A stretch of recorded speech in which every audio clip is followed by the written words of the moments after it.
అందరికీ మరణత.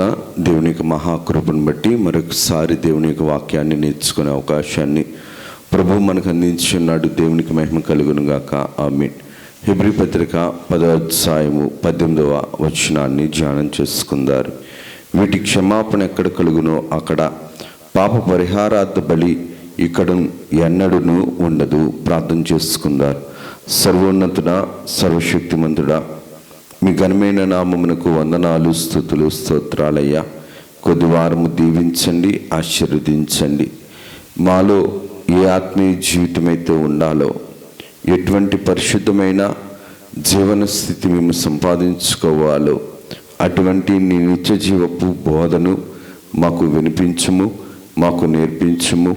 మాతో మీరుండి మమ్ములను మీ యొక్క ఆత్మ పరిపూర్ణతలకు చేర్చుకొని మమ్ములను నీ చిత్తానుసారమైన విశ్వాసంలోకి నడిపించుకొని మీరే మహిమను, ఘనతను, కీర్తిని, ప్రభావములను పొందుమని మహిమనాథును, శ్రేష్ఠపాలకులను, ఏకరక్షకుడు యేసునామం అడుగుచున్నాం తండ్రి. ఆమేన్. త్రిత్వదేవుని దీవెనలు, ఆశీర్వాదములు, శుభములు, మేలులు, ఉపకారాలు, ప్రభు తలంపులు, తలాంతులు ప్రభు మనెల్లరకు నిండుగా అందింపచేసి ప్రభువు మహిమ పొందును గాక. ఆమేన్. దేవుని యొక్క విశ్వాస జీవితంలో జాగ్రత్తగా మనం గమనిస్తే గనక విశ్వాస యొక్క జీవితము ప్రభు ఆత్మ సంబంధమైనది.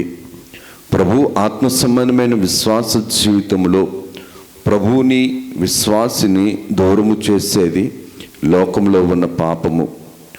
లోకములో ఉన్న పాపము, లోక సంబంధమైన జీవితము దేవుని యొక్క పరిశుద్ధ జీవితాన్ని, దేవుని యొక్క ఉన్నతమైన జీవితాన్ని మన దగ్గరకు రానివ్వకుండా చేస్తుంది.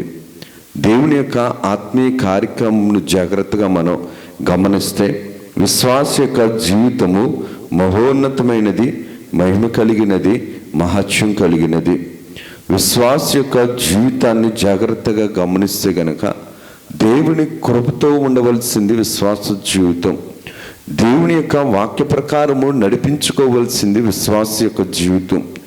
దేవునితో సమాధానపడుచు దేవుని పరిశుద్ధతతో భద్రపరుచుకోవలసింది విశ్వాస సంబంధమైన జీవితం. ప్రభువు రాయించిన మాట కూడా అదే. ఏమని అన్నారనిసరంటే 17వ వచనం నుంచి చూస్తే, వారి పాపములను, వారి అతిక్రమములను ఇకను ఎన్నటికి జ్ఞాపకము చేసుకొనను. అనగా దేవుని యొక్క ఆత్మ సంబంధమైన జీవితాన్ని మనం గమనిస్తే కనుక మనము నేర్చుకోవలసింది ఏంటనిసరంటే, దేవుని అంతరంగము పాపాన్ని ప్రేమించేది కాదు, పాపిని ప్రేమించేది. దేవుని ఆత్మ ఎప్పుడూ కూడా పాపాన్ని ప్రోత్సాహపరచదు, పాపాల్లో ఉండమని చెప్పదు. దైవ సంబంధమైన ఆత్మ పాప సంబంధమైన జీవితాన్ని ఖచ్చితంగా విడిచిపెట్టుకోమని చెబుతుంది. పాప సంబంధమైన జీవితము విశ్వాస జీవితాన్ని భ్రష్టత్వపు స్థితిలోనికి నడిపిస్తుంది. కారణం ఏంటనిసనంటే, దేవుని యొక్క కృపా కనికరములను దూరము చేసుకున్న జీవితము, దైవ సన్నిధిని దూరము చేసుకున్న జీవితము భ్రష్టత్వము కలిగిన జీవితము. ఎందుకు ఈ మాటను నేను జ్ఞాపకం చేసుకున్నా అంటే, స్వతహాగా మానవులమైన మనము నైజ పాపము కలిగిన వారము. సోమలుగా మన ఆత్మీయ జీవితాన్ని నడిపించుకుంటున్న వారము. దేవుని యొక్క ఆత్మీయ జీవితంలో మనము బలపడాలి, మనము స్థిరపడాలి అంటే ప్రభు అంటున్న మాట ఏంటంటే, వారి పాపములను కానీ అతిక్రమములు కానీ నేను ఎన్నడూ కూడా ఎప్పటికీ కూడా జ్ఞాపకము చేసుకొనను. ఎందుకు ఈ మాటను ప్రభువు చెబుతున్నాడని అంటే, దైవ సంబంధమైన ఆత్మీయ జీవితము దైవ సంబంధమైన పరిశుద్ధతనిస్తారు. విశ్వాస యొక్క జీవితాన్ని జాగ్రత్తగా గమనిస్తే గనక, ప్రభు యొక్క ఆత్మీయ కార్యక్రమమును జాగ్రత్తగా గమనిస్తే గనక, దైవ సంబంధమైన ఆత్మీయ జీవితం దేవుని దగ్గర మనల్ని స్థిరపరిచేది, బలపరిచేది.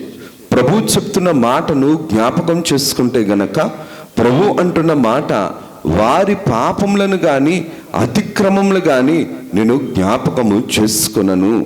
ప్రభు జ్ఞాపకము చేసుకునేది దేవుడి యొక్క తలంపుల్లో మానవుని యొక్క ఉన్నతమైన జీవితము, దేవుడి యొక్క ఉన్నతమైన ప్రేమ మానవుణ్ణి ఉన్నతంగా నడిపించేది.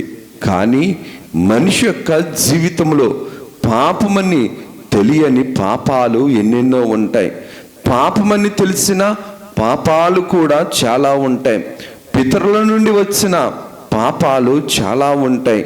నైజంను బట్టి చేసే పాపాలు ఉంటాయి. శరీర సంబంధమైన జీవితాన్ని బట్టి చేసే అతిక్రమాలు, పాపాలు చాలా ఉంటాయి. ప్రభు వాక్యము చెబుతున్న మాట ఏంటంటే, అక్రమము, అతిక్రమము, పాపము ఎప్పుడు కూడా దేవుని యొక్క ప్రేమను మన దగ్గరకు చేరనివ్వదు.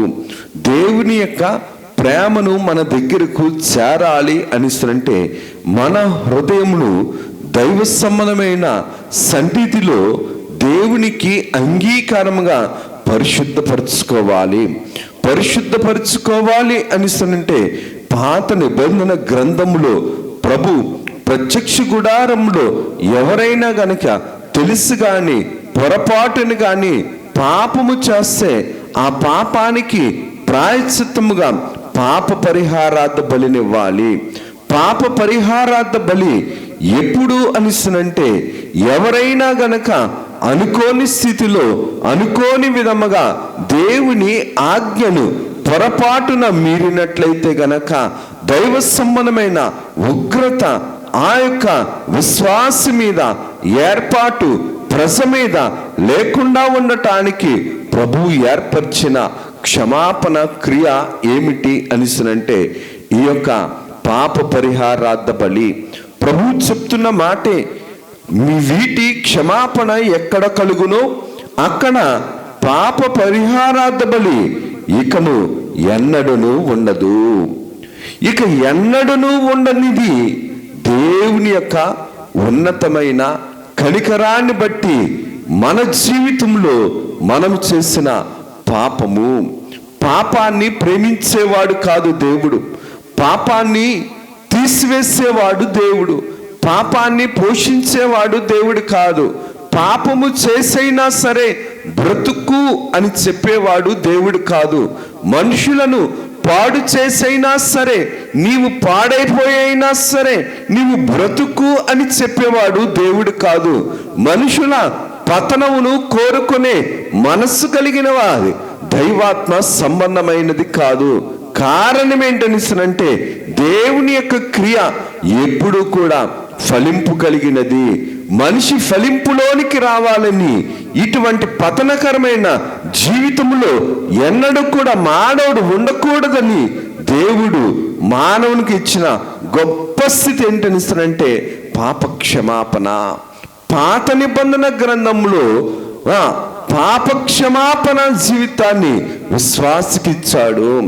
క్రొత్త నిబంధన, పాత నిబంధన గ్రంథములో జాగ్రత్తగా మనం గమనిస్తే గనక విశ్వాసిక జీవితంలో క్షమాపణ ఉన్నది. ప్రత్యక్ష గుడారంలోనికి ఎవరైతే పాప పరిహారార్థ బలిని తీసుకుని వచ్చి ఆ యొక్క బలిపీఠపు ఆ పరిశుద్ధ స్థలములో ఉన్న అడ్డు తెరకును అలాగునన్నే ఆ యొక్క ధూప వేదికకు 4 వైపులా ఏ యొక్క బలి పశువు రక్తమునైతే ప్రోక్షిస్తారో దానిని బట్టి పరిశుద్ధపరచబడే స్థితిని పాత నిబంధన గ్రంథంలో తెలియచేస్తే గనక ప్రభువు క్రొత్త నిబంధన గ్రంథానికి వచ్చేటప్పటికి సంఘమైన మనకు ప్రభువు ఇచ్చిన స్థితి ఏంటనిసనంటే పాప క్షమాపణ.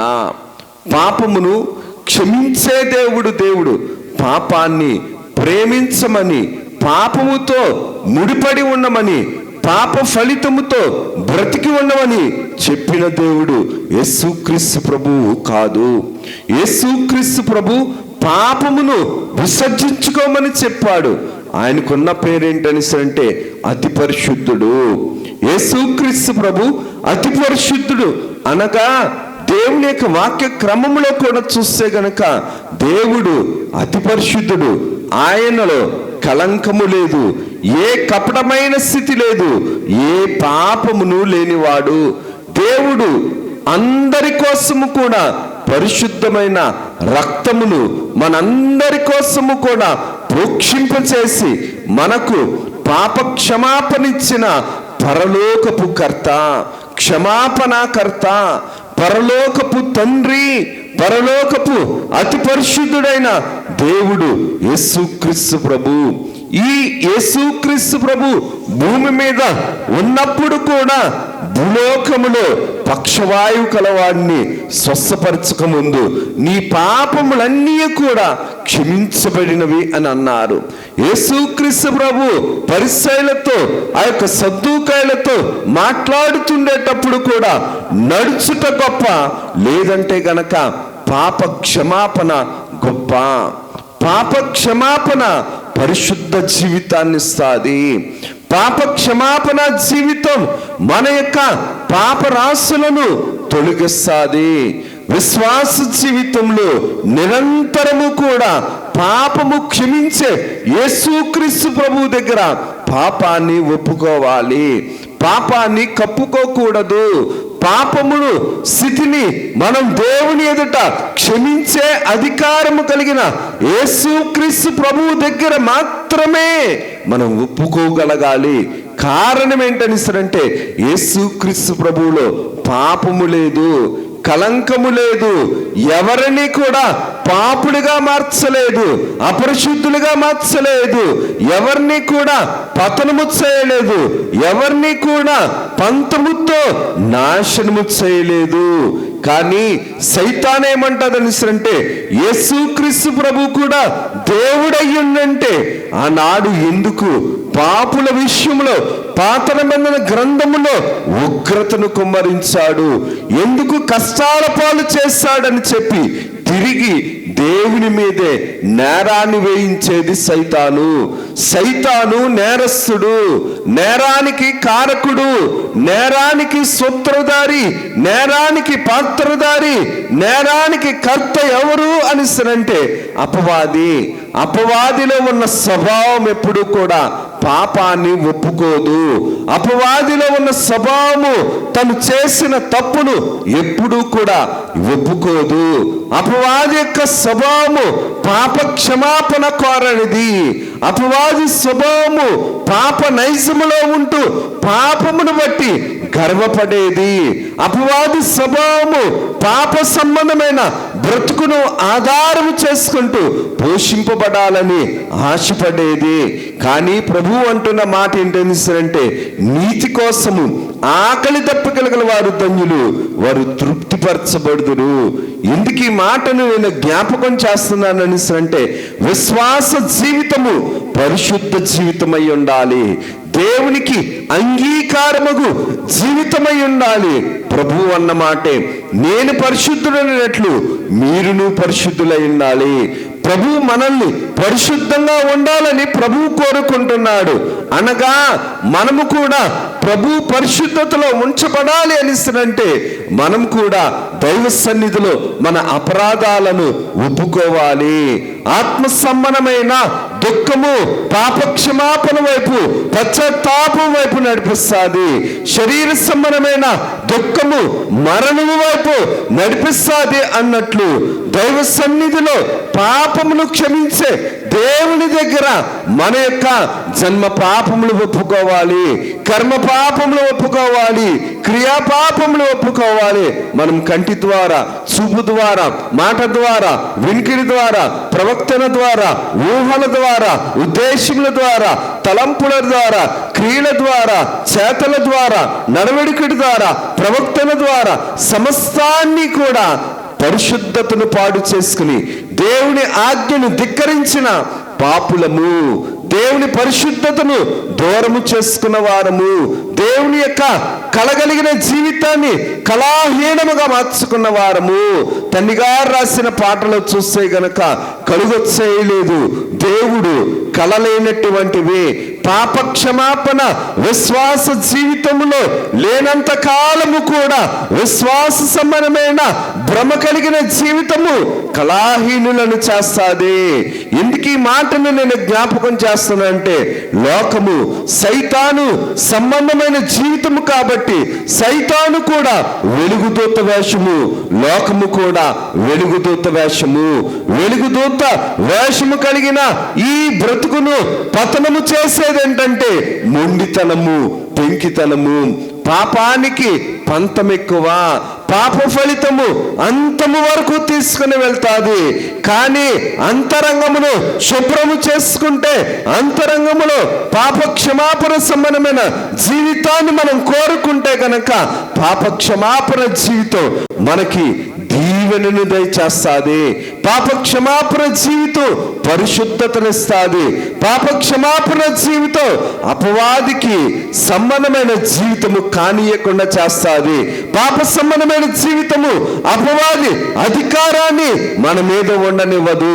దైవ సంబంధమైన జీవితము దైవ కృపను ఎలాగైతే అందిస్తుందో, పాప క్షమాపణ లేని జీవితం పాప ఫలితము కలిగిన మరణము వైపు, శాప బ్రతుకు వైపు నడిపిస్తాది.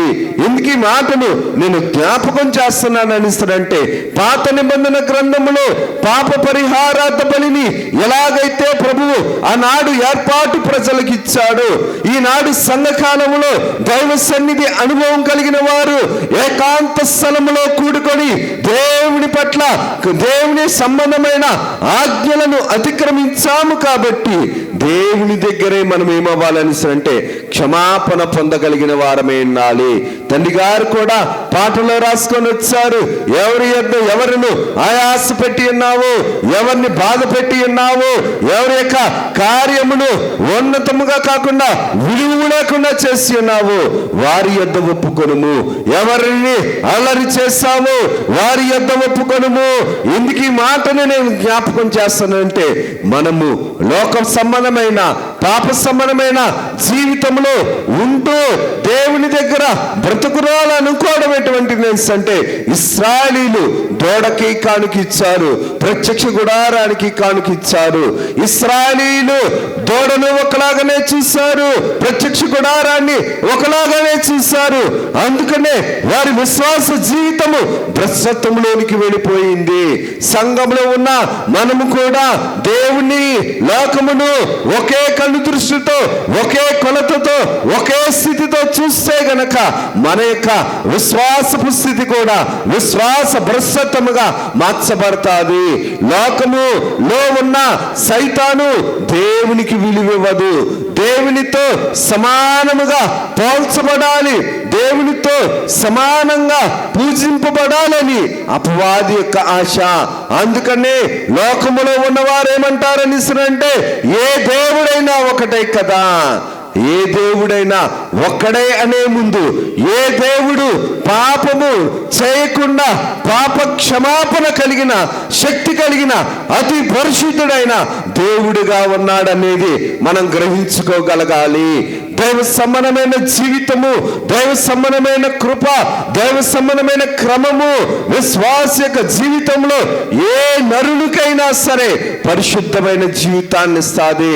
పాపము అనగా పడిపోవటము, పాపము అనగా సిదిగిపోవటము, పాపము అనగా నశించిపోవటము, పాపమును ఆశ్రయించడం అంటే సైతాను కోరలను ప్రేమించడమే, చీకటిని ప్రేమించడమే, వేషధారాన్ని ప్రేమించడమే. ఎందుకు ఈ మాటను నేను జ్ఞాపకం చేస్తున్నా అంటే, దైవ సంబంధమైన క్రమము ఎప్పుడూ కూడా మనిషిని చిగురింప చేస్తాది. ఎందుకు ఈ మాటనే నేను జ్ఞాపకం చేస్తున్నాను అంటే, బైబిల్ గ్రంథములో మనం కొంతమంది యొక్క పాప క్షమాపణ ఏం చేసిందంటే, వారి యొక్క వ్యక్తిగతమైన జీవితాలను దైవ సంబంధమైన క్రమాన్ని బట్టి వెలుగులోనికి తీసుకుని వచ్చింది. ఎవరి దగ్గర వీరు వారి యొక్క అయోగ్యతను ఒప్పుకొని దైవ సంబంధమైన క్రమమును ఏ విధంగా అయితే నెరవేర్పులోనికి తీసుకుని వచ్చారు, అట్టి స్థితిలో వారి యొక్క జీవితము ఫలింపులోనికి వచ్చింది, క్రమములోనికి వచ్చింది, ప్రభు యొక్క చిత్త ప్రకారము నడిపించబడింది. కారణం ఏంటనిస్తానంటే, వారి యొక్క పాత బ్రతుకునంతటిని కూడా ప్రభు దగ్గర విడిచిపెట్టుకున్నారు, ప్రభు కోసం పని చేయటానికి సిద్ధపడ్డారు, అంతరంగంలో దేవుణ్ణి నింపుకున్నారు. యోసేపు గారు కూడా సొంత సహోదరులు వారిని గాయపరిచినప్పుడు తృణీకరించినప్పుడు, చిన్న చూపు చూసినప్పుడు యోసేపు గారి యొక్క జీవితము కూడా ఎలాగ మార్చబడింది అంటే పాప క్షమాపణ వైపు మార్చబడింది. అందుకనే సొంత సహోదరుని తృణీకరించిన వారిని ప్రేమించాడు. దేవుని యొక్క అంతరంగము ఆనాటి కాలంలో యోసేపు గారిలో ఉంది కాబట్టి ధర్మశాస్త్రము లేని రోజుల్లో కూడా సొంత సహోదరులు కీడు చేసినా సరే పాప క్షమాపణ మనసును యోసేపు గారు పొందారు. ఫరోది దొంగ పాప క్షమాపణ, ఈ యొక్క కీడును తొలగిస్తే, ఈ యొక్క పాపము నేను చేశాను, ఈ పాపమును క్షమించమని నిర్గమాకాండము 10:17 ఫరో అంటున్నాడు. విశ్వాస జీవితంలో పనికొచ్చే పాప క్షమాపణ ఉండాలి. అంతేగాని ఫరో వలె విశ్వాస భ్రష్టత్వము కోసము పనికి మాలిన వారిగా ఉండే పాప క్షమాపణ ఉండకూడదు. ఫరోది వేషధారణ కలిగిన పాప క్షమాపణ, ఫరోది వేషధారణ కలిగిన పాప క్షమాపణ, లోకమును విడిచిపెట్టని పాప క్షమాపణ, దేవుని యొక్క శక్తిని గ్రహించుకోలేని పాప క్షమాపణ, దేవుని కృపను వినియోగించుకోలేని పాప క్షమాపణ కోరుకున్నాడు. దైవ శక్తి ఎదుటనున్నా సరే పాప క్షమాపణ బట్టి దేవుని శక్తిని పొందుకోలేని దౌర్భాగ్యపు భ్రష్టత్వము కలిగిన రాజు ఫరో. కానీ దేవుని యొక్క క్రియని బట్టి, వాక్యమును బట్టి చూడగలిగితే గనక యోసేపు గారు దేవుని యొక్క దైవ ప్రేమను బట్టి సొంత సహోదరులను క్షమించాడు. దేవుడు కూడా మానవుడిలో పెట్టిన ప్రేమను బట్టి మానవుడు తన సహోదరుల పట్ల కీడు ఉన్నా సరే, కీడు అనుభవించినా సరే సొంత సహోదరులను ఎలాగైతే క్షమిస్తున్నాడో దేవుడు కూడా మన సృష్టికర్త, మనల్ని కలుగు చేసిన వాడు, మన సృష్టికర్త కాబట్టి మనల్ని క్షమించేవాడు. మనము ఎటువంటి వారమైనప్పటికీ కూడా దేవుని యొక్క ప్రేమ మనల్ని క్షమించే హృదయం కలిగినది.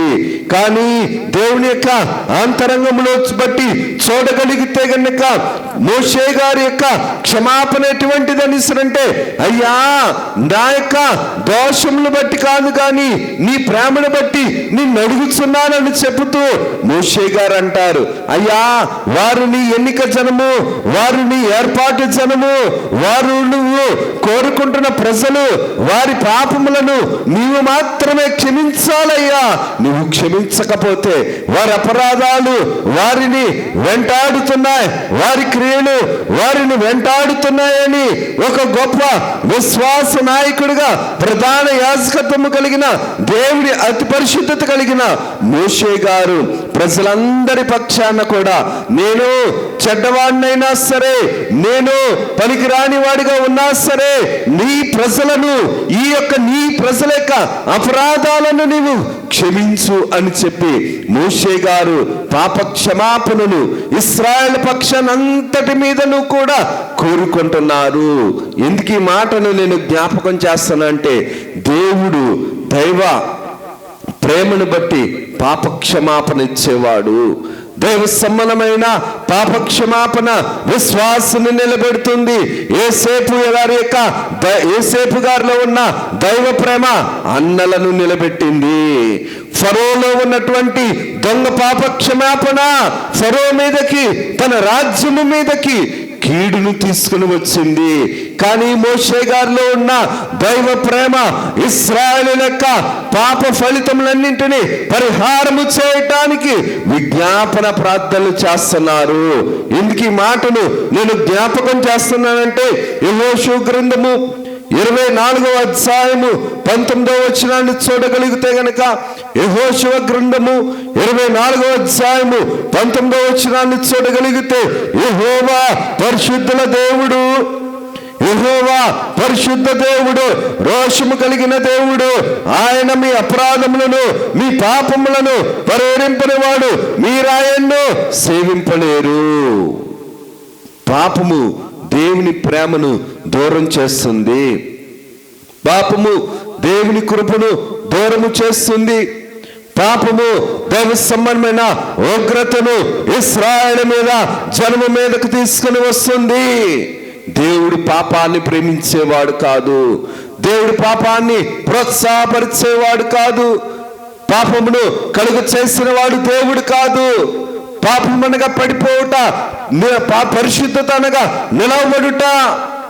దేవుని యొక్క కార్యక్రమంను బట్టి చూడగలిగితే గనక పాపమును కలుగు చేసిన వాడు దేవుడు కాదు. పరిశుద్ధమైన దేవుడు అనగా అతి పరిశుద్ధమైన దేవుడు. ఈ అతి పరిశుద్ధమైన దేవుడు చేతిలో నుంచి వచ్చింది ఏదైనా సరే అతి పరిశుద్ధమే. అతి పరిశుద్ధముగా ఉన్నదాన్ని చెడగొట్టినవాడు, అతి పరిశుద్ధముగా ఉన్నదాన్ని పడగొట్టినవాడు, అతి పరిశుద్ధంగా ఉన్నదాన్ని పాడు చేసిన వాడు అపవాది. అపవాది ఎప్పుడు కూడా నాశనాన్ని కోరుకుంటుంది. అపవాది ఎప్పుడు కూడా పాడును కోరుకుంటుంది, చెడును కోరుకుంటుంది, పరిశుద్ధతను కోరుకోదు. కానీ ప్రభువు రాయించిన మాటను జాగ్రత్తగా గమనిస్తే గనక మీ క్షమాపణ ఎక్కడ కలుగునో, వీటి క్షమాపణ ఎక్కడ కలుగునో అక్కడ పాప పరిహారపు బలి ఇకను అక్కడ ఎన్నడూను ఉండదు, ఎన్నడూను ఉండదు. ఎందుకు ఈ మాటను నేను జ్ఞాపకం చేస్తున్నానంటే రాసిన మొదటి గ్రంథము 8వ అధ్యాయము 39వ వచనాన్ని బట్టి చూస్తే గనక పాప క్షమాపణ బట్టి వారి యొక్క ప్రతిఫలమైన సంభావమైన క్రియలు వారి మీదకి, వారి ప్రవర్తనను బట్టి వారి మీదకి వస్తున్నాయి. పాప క్షమాపణ దయచేసిన ప్రభువు పాప సంబంధమైన జీవితాన్ని తీసివేసి కలిగిన దయగలిగిన దేవుడు, కృపా కనికరము కలిగిన దేవుడు, బాగు చేసే దేవుడు మన మీద పాప క్షమాపణ సమానమైన జీవితాన్ని మనకు అందించి పాపము లేకుండా చేసి పరిశుద్ధమైన ప్రతిఫలాలను ఇచ్చేవాడు దేవుడైన వాడు ఏ మనిషికి కూడా మేలుకరమైన, శుభకరమైన, ఉపకారకరమైన జీవితాన్ని ఇస్తాడు. అపకార సమానమైన జీవితాన్ని ఇచ్చేవాడు, అపకారమును ప్రేమించమని చెప్పేవాడు, అపకారము చేయమని చెప్పేవాడు, ఎగతాళిని చేయమని చెప్పేవాడు, మోసముగా బ్రతుకని చెప్పేవాడు, బలహీనతతో బ్రతుకు అని చెప్పేవాడు, ఎదుటి వాడిని పాడు చేసైనా సరే నీవు బ్రతుకు అనేవాడు. దేవుడు ఎలాగవుతాడు? దైవ సంబంధమైన ప్రేమ, దైవ సంబంధమైన కృప, దైవ సంబంధమైన జీవితము తన్ను నిలబెడుతుంది, తనను బట్టి ఎదుటి వాడిని కూడా నిలబెడుతుంది. పడిపోయేవాడిని నిలబెట్టేది దేవుని ప్రేమ, పతనమైపోతున్న వాడిని నిలబెట్టేది దేవుని ప్రేమ, ఫలింపులోనికి తీసుకుని వచ్చేది దైవ సంబంధమైన ప్రేమ. ఎందుకు ఈ మాటని నేను జ్ఞాపకం చేస్తున్నా అంటే యెహోవా దయాళుడు, ఆయన క్షమించడానికి సిద్ధపడిన వాడు. దేవుని దగ్గర మనం క్షమాపణ పొందితే కనుక మన పాప ఫలితాలన్నింటినీ కూడా, అయోగ్యతను దేవుని దగ్గర అతి దుఃఖముతో ఒప్పుకుంటే గనక దేవుడు మనకి ప్రతిఫలం ఇచ్చే దేవుడు. పాప క్షమాపణ లేని జీవితం, పాప క్షమాపణ లేని ప్రార్థనా జీవితం వ్యర్థమైనది. మానవుడు నైజాన్ని బట్టి, నైజ స్వభావాన్ని బట్టి పాపమును ప్రేమించిన వాడు, పాపమును ఆధారం చేసుకొని పోషింపబడాలనేవాడు పాపము చేత ప్రేమించబడుతూ, పాపము చేత పోషింపబడుతూ, పాపము చేత సేవింపబడుతూ, పాపము చేత ఆధారముగా చేసుకొని, ఆశ్రయముగా చేసుకొని, ఆశలను పెంచుకొని అంతానికి నడిపించేది లోకము. అందుకనే దేవుని యొక్క వాక్య క్రమములో జాగ్రత్తగా చూస్తే గనక లోకముతో సేము, దేవునికి వైరము. లోకములో ఉన్నది పాపము, పాప ఫలితము, శాపము, వేషధారణ బ్రతుకు. అందుకనే పాపకరమైన జీవితాన్ని విడిచిపెట్టుకోవడానికి దేవుడిస్తున్న, మానవునికి ఇస్తున్న గొప్ప అవకాశం ఏంటనిస్తే పాప క్షమాపణ. పాప క్షమాపణ మనిషిని పరిశుద్ధపరుస్తుంది, అపవాది క్రియలను లయపరుస్తుంది, అపవాదికి శక్తి లేకుండా చేస్తుంది. దేవునికి లోబడి అపవాదిని ఎదిరించుడి, అప్పుడు మీ ఎదురు నుండి వాడు పారిపోరని యాకోబు పత్రిక 4వ అధ్యాయంలో మనం చూడగలుగుతాం. ఎందుకు ఈ మాటను నేను జ్ఞాపకం చేస్తానంటే, లోకము మనలో ఉండేటప్పుడు, పాపము మనలో ఉండేటప్పుడు, ఏ లోకములో మనం ఉన్నామో, ఏ పాపములో మనం ఉన్నామో, ఏ శాపములో మనం ఉన్నామో, ఆ లోకాన్ని ఎదిరించలు, ఆ పాపాన్ని ఎదిరించలు, ఆ శాపాన్ని ఎదిరించలు, ఆ పాపమును ఆధారం చేసుకుంటాం, ఆ శాపములోనే ఉండటానికి ఇష్టపడతాం. కానీ దేవుని క్షమాపణను మనం కోరుకోం. దేవుని దగ్గర అతి దుఃఖముతో మన యొక్క పాప స్థితిని ఒప్పుకోవడానికి మనసు కానీ అంతరంగము కానీ ఆయాసపడటానికి ఇష్టపడదు. ఎందుకు ఈ మాటను నేను జ్ఞాపకం చేస్తున్నా అంటే, దేవుడు క్షమించేవాడు. తండ్రి గారు కూడా సమర్ప ప్రార్థనలో రాసుకొని వచ్చారు, తండ్రి, పాపము వలనే ఇబ్బంది, పేదరికము, అప్పుల పాలట సంభవించున్నది. ఇటుది నాకు కలిగినలా విశ్వాస మూలముగా తొలగించుకుంటకు పూనుకొని ఉన్నాను. పాపము, క్షమించబడే పాపము ఉంది, క్షమించలేని పాపము ఉంది. పాపము క్షమించబడే పాపాలు ఉన్నాయి, పాపమని తెలియని పాపాలు ఉన్నాయి, క్షమించరాని పాపాలు ఉన్నాయి. పాప ఫలితమును ఆశించి కోరిన పాపాలు ఎన్నెన్నో ఉన్నాయి. మనుషులు కలుగు చేసుకున్న పాపాలు ఎన్నెన్నో ఉన్నాయి. పాప జ్ఞానముతో పాపాలను పెంచుకుంటాం, పాప జ్ఞానముతో పాప ఫలితాన్ని పెంచుకుంటాం, పాప జ్ఞానముతో పాప సంబంధమైన జీవితాన్ని అతిక్రమించడానికి ఇష్టపడతాం. పరిశుద్ధమైన జీవితాన్ని కానీ, సక్రమైన జీవితాన్ని కానీ, దైవ సంబంధమైన భయభక్తులు కలిగిన జీవితాన్ని కానీ ఆశించడానికి కానీ, కోరుకోవడానికి కానీ, కనీసం ఆలోచన చేయడానికి కానీ మనం ఇష్టపడం. ఇందుకు ఈ మాటను నేను జ్ఞాపకం చేస్తానంటే, క్షమించాలని అంటే దేవుని దగ్గర అతి పరిశుద్ధమైన లక్షణం ఎలాగైతే ఉందో, మన యొక్క ఆత్మీయ జీవితంలో కూడా ఎదుటివాడి పాపాలు క్షమించడానికి మన దగ్గర కూడా పరిశుద్ధమైన జీవితం ఉండాలి. అంతేగాని తాగుబోతాడు కలిసి తాగుతూ ఉంటే, తాగుబోతాడికి స్నేహం ఉంటుంది. తాగుబోతాడికి తప్పని తెలిసినా సరే, తప్పు తెలుసుకోలేని తప్పిదాలు చేస్తూ ఆ తాగుబోతు సేవన్ని ఏం చేస్తుందంటే, శరీరాన్ని గొల్ల చేస్తుంది, ఇంటిని గొల్ల చేస్తుంది. పాపము పాపాన్ని ప్రేమిస్తుంది, పాపంలో ఉండటానికి ఇష్టపడుతుంది, పాపమును ఆధారం చేసుకుంటుంది. పాపము ఎప్పుడు కూడా ఇది పాపము అని చెప్పదు, ఇది తప్పు అని చెప్పదు. పాపము ఎప్పుడు కూడా పాపిని ఎప్పుడు కూడా మార్పు చెందటానికి ఇష్టపడదు.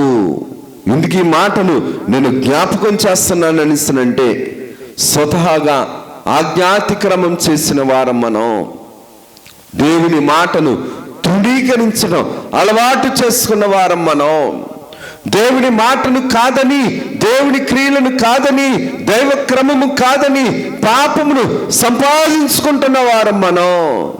ప్రేమను, దైవ సంబంధమైన క్రమమును ఆశించని, ఆలోచన చేయని వారం మనం. కానీ ప్రభు అంటున్న మాట ఏంటనిస్తానంటే, ప్రభువు రాయించిన మాట, వీటి క్షమాపణ ఎక్కడ ఉండునో అక్కడ పాప పరిహార్థ బలి ఇకను ఎన్నడూనూ ఉండదు. కారణం ఏంటంటే, ప్రభు అంటున్న మాట, వారి పాపములను, వారి అతిక్రమములను ఇకను ఎన్నటికని జ్ఞాపకము చేసుకొనను. ఎందుకు జ్ఞాపకం చేసుకున్నంటే, తప్పిపోయిన కుమారుడు పందుల ఆహారం తింటూ తండ్రి ప్రేమను తెలుసుకున్నాడు, తను చేసిన తప్పును తెలుసుకున్నాడు, తన యొక్క పాప స్థితి యొక్క పాప ఫలితాపు జీవితపు విలువను తెలుసుకున్నాడు, అపవాది క్రియలను తెలుసుకున్నాడు, ఎంతగా దిగజారిపోయాడో తెలుసుకున్నాడు, ఏమి పోగొట్టుకున్నాడో తెలుసుకున్నాడు, ఏ విధముగా పాడైపోయాడో తెలుసుకున్నాడు, ఏ స్థితిలో దిగజారిపోయి ఏమి తింటున్నాడో తెలుసుకున్నాడు. అంతగా దిగజార్చేసింది పాపము. దిగజార్చేదే గాని పాపము ఎదిగించేది కాదు. ఎలాగైతే వేశ్య పాపము చేస్తూ సొమ్ము చేసుకుంటుందో, ఎలాగైతే వేశ్య పాపము చేసుకుంటూ శరీరాన్ని ఆ వేషధారణగా అలంకరించుకుంటుందో, ఎలాగైతే వేశ్య పాపము చేసుకుంటూ లోకమును కలుపుకుంటుందో, పాపము కూడా వేషధారణ రూపము. పాపము కూడా హానికరమైన ఉపకారాన్ని చేస్తుంది కానీ హాని లేని ఉపకారాన్ని చేయదు. వేశ్య ఎలాగైతే హానికరమైన స్వప్రయోజనము కోసము తన క్రియను ఎలాగైతే చేస్తాదో, వేశ్య ఎలాగైతే ఉన్న శక్తిని తన యొక్క స్వార్థము కోసము లోమర్చుకుంటాదో, సొమ్మును ఎలాగైతే చేసుకుంటాదో, పాప సంబంధమైన జీవితము కూడా అటువంటిదే. లోకమును ఆధారం చేసుకుంటూ, పాపమును ప్రేమించుకుంటూ, పాపమును పోషించుకుంటూ, దైవక్రమమును ధిక్కరించడం కూడా లోక సంబంధమైన వేశ్యను ఆధారము చేసుకుని గుణవంతురాలైన స్త్రీని కోల్పోయిన జీవితం వంటిది. ఇందుకు ఈ మాటను నేను జ్ఞాపకం చేస్తున్నాను అనేసినంటే, వేషధారణ ఎలాగైతే వేశ్యలో ఉన్నదో అలాగే లోకములో కూడా ఉంది. అందుకని ప్రకటన గ్రంథంలోనికి వచ్చేటప్పటికి బబులోను వేశ్య అని పేరు అక్కడ కనబడుతుంది. లోకములో మిగిలిపోయిన వారి యొక్క సమాజ స్థితి అటువంటిది. ఇందుకు ఈ మాటను నేను జ్ఞాపకం చేస్తున్నాననిసినంటే, దేవుని యొక్క కార్యము దేవుణ్ణి రుజువుపరుస్తుంది. పాపము పాప ఫలితాన్ని రుజువుపరుస్తుంది. పాపమును ఆధారము చేసుకొని నువ్వు పోషింపబడుతూ, నువ్వు ప్రేమింపబడు, నువ్వు స్థిరపడు, నువ్వు బాగుపడని చెప్తున్నామనిసినంటే అది దురాత్మ. దేవుని ఆత్మ ఏం చెప్తుంది అనిస్తున్నంటే, కష్టం వచ్చిన నష్టం వచ్చిన నీతి కొరకు ఆకలి తప్పుకలలోను బ్రతుకంటాది. నీతో మాట్లాడుతుండేటప్పుడు, మనతో ఎవరైనా మాట్లాడుతుండేటప్పుడు పాపాన్ని ప్రోత్సాహపరుస్తూ ఉన్నారు అనిసినంటే అది దైవాత్మ కాదు, వేషధారణాత్మ. వేషధారణాత్మ ఎప్పుడూ నచ్చజెబుతాది. భ్రమపరిచే ఆత్మ భ్రష్టత్వము వరకు తీసుకెళ్లేంత వరకు కూడా వెలుగుదూత వేషంగానే ఉంటుంది. కానీ దైవాత్మ పాపాన్ని ఖండిస్తుంది, వదిలించుకోవడానికి ఇష్టపడుతుంది, ఖండించడానికి ఇష్టపడుతుంది. దేవుని శక్తిని అడిగి దేవుని మాట ప్రకారము పరిశుద్ధ జీవితాన్ని కోరుకునేది దైవాత్మ. పిల్లల మీద కానీ తర్వాత తరాల మీద కానీ పాపము లేకుండా చేసుకోవాలని ఆశపడేది దైవాత్మ. పాపమును ఖండించేది దైవాత్మ. పాప ఫలితములను లయపరిచేది దైవాత్మ, దేవుని యొక్క శక్తి. కానీ లోకములో ఉన్న జీవితము, లోక సంబంధమైన పాప ఫలితమైన జీవితం దేవుని దయని ఎప్పుడు కూడా నిర్లక్ష్యం చేస్తుంది. కానీ ప్రభువు రాయించిన మాట, తన పాపములకు ప్రాయశ్చిత్తం పొందినవాడు, యెహోవా చేత నిర్దోషని ఎంచబడినవాడు, తన పాపములకు అతిక్రమములకు పరిహారమును పొందినవాడు, తన పాపములకు ప్రాయశ్చిత్తం పొందినవాడు.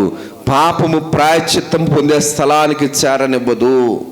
పాపమున్నంత కాలము పాప క్షమాపణిచ్చే దేవుణ్ణి చేరనివ్వదు. భక్తిని పెంచే స్థలములోనికి చేరనివ్వదు. కన్నీటిని కాచి పరిశుద్ధ జీవితాన్ని, అందుకనే ప్రార్థనా ఫలితము కలిగిన జీవితాన్ని చేరుకోనివ్వదు, నెరవేర్పులోనికి రానివ్వదు పాప జీవితం ఎప్పుడు కూడా. కారణం ఏంటనిసినంటే, పాపానికి బంధించడం అలవాటు, పాపానికి బిగించడం అలవాటు.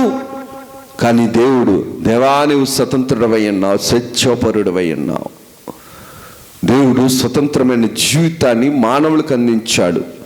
నిర్గమకాండంలో కూడా ప్రభువు అదే చెబుతున్నాడు, నేను శాపమును దీవెనలను మీ ఎదుట నేను ఉంచాను, మీరు వేటినైతే అందుకుంటారో వేటినైతే పొందుకుంటారో అది మీ స్వేచ్ఛను బట్టి ఉంటుంది. నేను మీకు ఇస్తున్న స్వతంత్రతను మీరు దేనికైతే వినియోగించుకుంటారో వాటి ఫలాలు, వాటి ఫలితములు, వాటి ప్రతిఫలాలు మీరు పొందవలసినదే. ప్రభువు సిద్ధపరిచాడు. సిద్ధపరిచిన వాటి దగ్గరకు మనము సిద్ధిగా వెలిగింపబడాలని అంటే, బుద్ధి కలిగిన కన్యకలు దివిటీలను వెలిగించుకొని దేవుని మాట కోసం బ్రతికారు. వదిలించుకోవలసిన వదిలించుకున్నారు. పీడించే వాటిని వదిలించుకున్నారు, నాశనం చేసే వాటిని వదిలించుకున్నారు, నిలబెట్టే దేవుణ్ణి చేరుకున్నారు. ఇందుకు ఈ మాటను నేను జ్ఞాపకం చేస్తున్నానని అంటే, దేవుని తలంపు ఉన్నతమైనది, దేవుని తలంపు మహోన్నతమైనది, దేవుని తలంపు అతి పరిశుద్ధమైనది. అతి పరిశుద్ధమైన తలంపులు ఇచ్చేది దేవుని యొక్క ఆత్మ మాత్రమే. దేవుడి కొద్ది మాటలు మన వినికిడిలో దీవించి ప్రభువు మహిమ పొందును గాక. ఆమేన్. సర్వకృపానిధి దయగలిగిన తండ్రి, మీ ఘనమైన నామమునకు వందనాలు, స్తుతులు, స్తోత్రాలు చెల్లించుకొనుచున్నాం. కొద్ది వారము దీవించుము, పాపమును విడిపించుకొని నీ జ్ఞానాన్ని మాకు అందించుము, పాపమును వదిలించుకొని దైవ జ్ఞానమును మాకు అందించుము, దైవశక్తిని మాకు అందించుము. పాపములను గెలిచిన ప్రభువుని అడిగినా ప్రభు దయచేయును అన్నావు కనుక నీ మహాకృపను, మహాకార్యమును, నీ మహోన్నతమైన హానికరము కానీ ఉన్నతమైన మేలులు చేసే నీ దైవ ప్రేమతో మమ్ములను పరిశుద్ధులుగా స్థిరపరచు, పరిశుద్ధులుగా నడిపించు. నీ ఆత్మచేత మమ్ములను నడిపించుకొని నీవే మహిమను పొందుమని మహిమనాథులకు యేసు నామమున అడుగుచున్నాము తండ్రి. ఆమేన్. త్రిత్వదేవుని దీవెన ఆశీర్వాదములు, శుభములు, మేలులు, ఉపకారాలు, ప్రభు తలంపులు, తలాంతులు ప్రభు నిండుగా మెండుగా మనకు అందించి ప్రభు మహిమ పొందును గాక. ఆమేన్. అందరికీ మరణాత.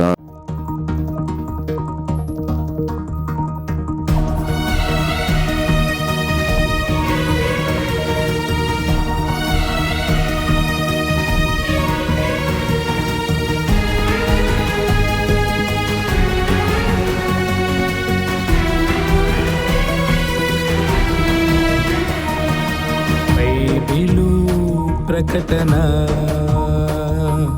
బయలుపరచిన ప్రకటన, యేసయ్య ప్రకటన, దాసయ్య ప్రకటన, పరలోక ప్రకటన, పరిశుద్ధ ప్రకటన. యేసయ్య ప్రకటన, దాసయ్య ప్రకటన, పరలోక ప్రకటన, పరిశుద్ధ ప్రకటన.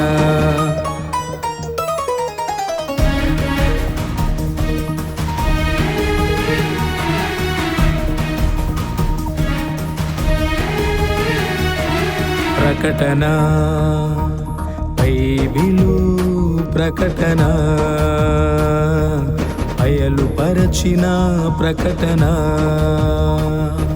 విమలాత్మ ప్రకటన, విజయాత్మ ప్రకటన, విశ్వాసికి ప్రకటన, విజ్ఞాపన ప్రకటన.